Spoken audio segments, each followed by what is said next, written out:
नमस्कार, जय हिंद, वंदे मातरम। मैं हूँ तेजू मौर्य। उम्मीद करता हूँ कि आप अच्छे होंगे, स्वस्थ होंगे, परिवार का ख्याल रखते होंगे। आज की घटना है पूर्वी दिल्ली की। पूर्वी दिल्ली में एक कॉलोनी है, गीता कॉलोनी।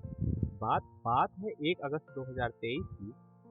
पुलिस के पास एक फ़ोन आता है। फ़ोन करने वाला शख्स कहता है, सर यहाँ पर एक महिला की हत्या हुई है। पुलिस मौके पर पहुँचती है और देखती है, घर के बाहर बहुत भीड़ लगी हुई थी। पुलिस जैसे ही आगे बढ़ती है, देखती है घर का दरवाज़ा टूटा हुआ था और अंदर एक महिला की लाश पड़ी हुई थी, जिसके सर पर ऐसा लग रहा था जैसे किसी पत्थर से या हथौड़े से वार किया गया हो और बाद में उसकी हत्या कर दी गई। और पास में ही एक 14-15 साल का लड़का रो रहा था। पुलिस उससे पूछती है तो लड़का बताता है, मैं ट्यूशन गया हुआ था और मेरी माँ घर पर अकेली थी। जब मैं लौट कर आया, देखा घर का दरवाज़ा बाहर से बंद है और उस पर ताला लगा हुआ। मैंने आवाज़ दी, अंदर से कोई आवाज़ नहीं आई। इसके बाद मैंने पड़ोसियों की मदद से घर का ताला तोड़ा और घर के अंदर आया तो देखा मेरी माँ की लाश ज़मीन पर पड़ी हुई। इसके बाद पुलिस उस बच्चे से पूछती है, क्या तुम्हें किसी पर शक है?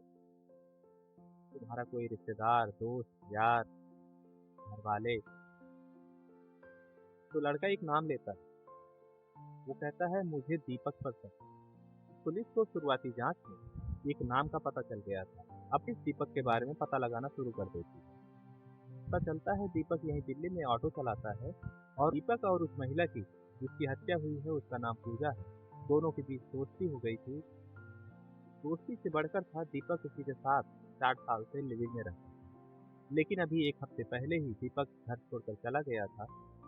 अब पुलिस दीपक के बारे में और पता लगाती तो पता चलता है दीपक आजकल साउथ दिल्ली में रह रहा है। पुलिस वहां पहुंचती है तो पता चलता है वो अपनी बहन के पास रह रहा है। पुलिस उससे पूछती है तो बताती है, मेरा भाई यहीं पे आजकल रह रहा है लेकिन वो अभी घर पर नहीं है। जिस कमरे में दीपक रहता था उस कमरे की तलाशी लेने का सोचती है। पुलिस उस कमरे में पहुंचती है तो देखती है उसके सामानों के बीच में उन्हें एक सुसाइड नोट मिलता है जिसमें दीपक ने लिखा था, मैं अपनी ज़िंदगी से बहुत तंग आ गया हूँ। मैंने अपनी पूजा का कत्ल किया है और अब मैं सुसाइड करने जा रहा हूँ। जो कातिल है वही अपनी आत्महत्या करने जा रहा है।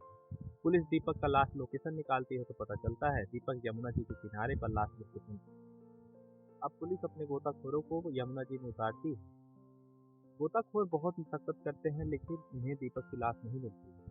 अब पुलिस वालों को थोड़ा ये भी शक हो रहा था, हो सकता है दीपक ने गुमराह करने के लिए ये सुसाइड नोट छोड़ा।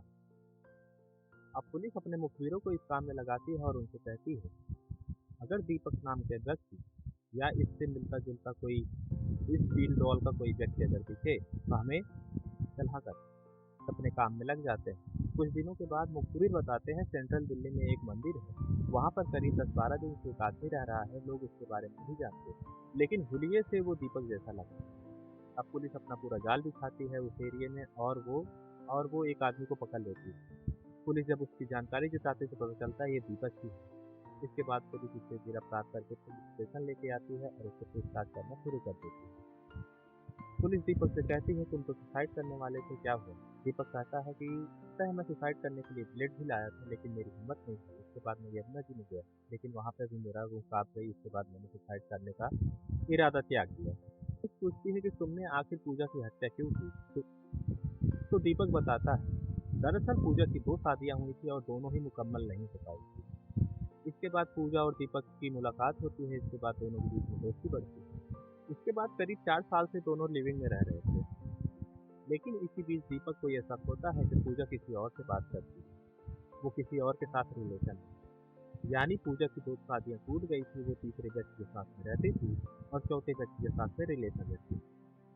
इस बात को लेके दोनों के बीच में बहुत लड़ाई होती है। आखिरकार पूजा ये बोल देती है कि मेरा घर छोड़कर चले जाओ। अब दीपक भी अपना बोरिया बिस्तरा उठाता है और वहाँ से चला जाता है और अपने बहन के यहाँ रहने लगता है। लेकिन इसी बीच उसे ऐसा लगता है जैसे वो ठगा गया हो। पूजा ने उसे धोखा दे दिया। इसके बाद वो पूजा से बदला लेने की सोचता है। अब वो पूजा की रेकी करने लगता है और एक दिन देखता है उसका बेटा ट्यूशन गया हुआ है। इसके बाद वो अचानक उसके घर में पहुंचता है और उसके ऊपर हथौड़े से हमला कर देता है। वो हथौड़े से इतनी बार वार करता है कि उसकी मौत हो जाती है। इसके बाद दीपक घर का दरवाजा बंद करता है और बाहर से ताला लगाता है और भाग जाता है। दीपक पुलिस की गिरफ्त में आ चुका था और उसने अपने गुनाह कबूल कर लिए थे। बाकी आपको मिलते हैं किसी नए वीडियो के साथ, तब तक के लिए नमस्कार, जय हिंद, वंदे मातरम।